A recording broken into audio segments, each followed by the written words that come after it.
Después de la renovación de las promesas bautismales en el río Jordán, nos dirigimos a un lugar que se llama Tabga, sitio en donde se produjo la multiplicación de los panes y de los peces por parte de nuestro Señor Jesucristo, y en donde también hay una roca donde nuestro Señor le da la primacía a Pedro cuando le dice: Pedro, tú eres piedra y sobre esta piedra construiré mi iglesia. Pues en el recorrido ya los paisajes son variados, seguimos bordeando el mar de Galilea y bueno, preparándonos a estas nuevas situaciones que ni nos imaginábamos. Video. Mensaje. No. Y nosotros estamos ingresando ahora en un momento más en una ciudad que se llama Tiberíades o Tiberias, de acuerdo como lo pronunciemos en español o en hebreo. En esta ciudad es donde posteriormente nos alojaríamos. Hicimos un paso pues para seguir directamente a Tabga y prepararnos al primer lugar que visitaríamos en ese momento y que corresponde a la iglesia que nos recuerda el milagro de la multiplicación de los panes y de los peces. Entonces aquí se tiene una información general sobre los pasajes que en general en la Biblia se relacionan con el sitio y con el mismo mar de Galilea.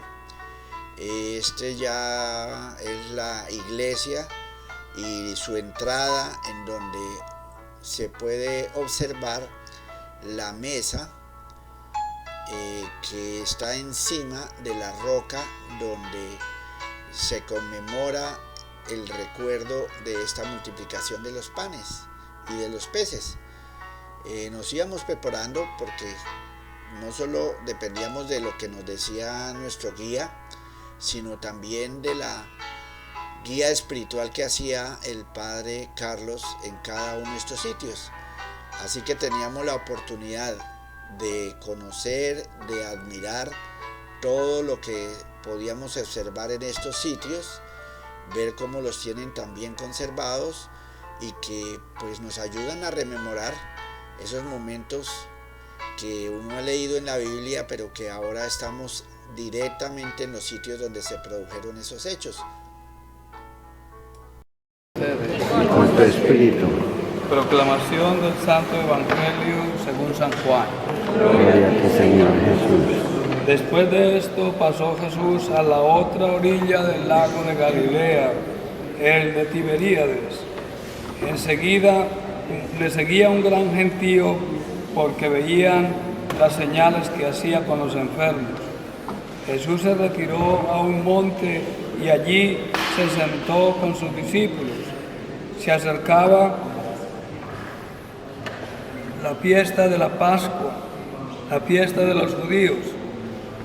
Levantando la vista y viendo el gentío que acudía a él, Jesús le dice a Felipe: ¿dónde compraremos pan para darles de comer?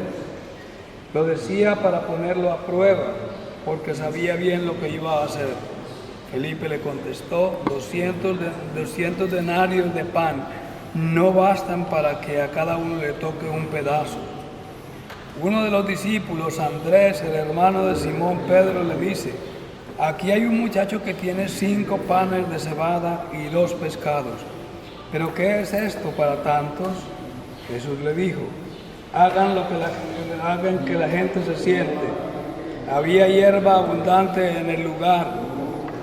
Se sentaron, y los hombres eran unos 5,000. Entonces Jesús tomó los panes, dio gracias a Dios y los repartió a los que estaban sentados. Lo mismo hizo con los pescados, dándoles a cada uno lo que quisieron. Cuando quedaron satisfechos, dice Jesús a sus discípulos: recojan las sobras para que no se desperdicie nada. La recogieron y con los trozos de los 5 panes de cebada que habían sobrado a los comensales, llenaron 12 canastos. Cuando la gente vio la señal que había hecho, dijeron: este era el profeta que había de venir al mundo. Jesús, conociendo que tenían la intención de llevárselo para proclamarlo rey, se retiró a la montaña él solo. Palabra de Dios. Los evangelistas juegan con los números. Ahora me estaban preguntando por qué tanto se mencionan los números, el 7, el 12, etc. Son números que tienen en el lenguaje bíblico un simbolismo muy grande. 7, 5 más 2 indica que el alimento que Jesús ofrece es un alimento completo, sobreabundante. Nadie habla más de los peces, solo habla del pan, porque el pan es el alimento básico de la comunidad, de la gente. De hecho, tradicionalmente hacían un solo pan para todos, para compartirlo todo el día, y todos quitaban un pedacito de ese gran pan o una torta grande. Y por eso Jesús en el Padre Nuestro dice: danos hoy el pan de cada día, no los panes. Segundo, después de la labor de los discípulos es reunir a la comunidad, organizarla, y después también recoger las sobras de este pan que ha sobrado.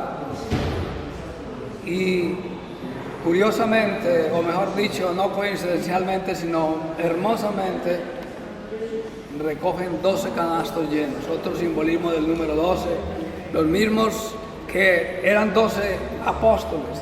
Cada uno recibe una canasta de pan lleno para seguirlo repartiendo. Y esa es la tarea de todo el discípulo de todos los tiempos. Finalmente, ¿por qué hay tanta gente muriéndose de hambre si Jesucristo, si Dios en el Antiguo Testamento y Jesucristo en el Nuevo multiplica el pan? ¿Por qué tanta gente se muere de hambre espiritual y materialmente hablando? Porque nosotros a veces somos incapaces de compartir el pan que el Señor multiplica. A la que ahora se van a poder acercar, la piedra representa el lugar donde tuvo lugar el milagro. Y la iglesia propiamente, todo este lugar, es una reconstrucción de cómo eran las primeras iglesias de la humanidad. Si usted le saca la luz, la lamparita y le deja una vela por encima, y ahí tiene lugar para colocar la vela, así fueron las primeras iglesias de la humanidad. Hasta las ventanas. Las ventanas eran de hierro, pero no de vidrio, sino de alabastro. Y estas están hechas también.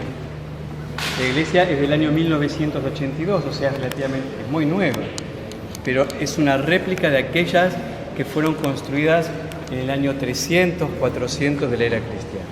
Y nos podemos acercar aquí, si quieren.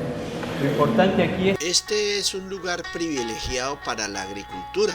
Inclusive se hablaba que ahí existían 7 manantiales. Aquí un momento en donde nos estaban mostrando una prensa de uva, de las que se usaban en esa época.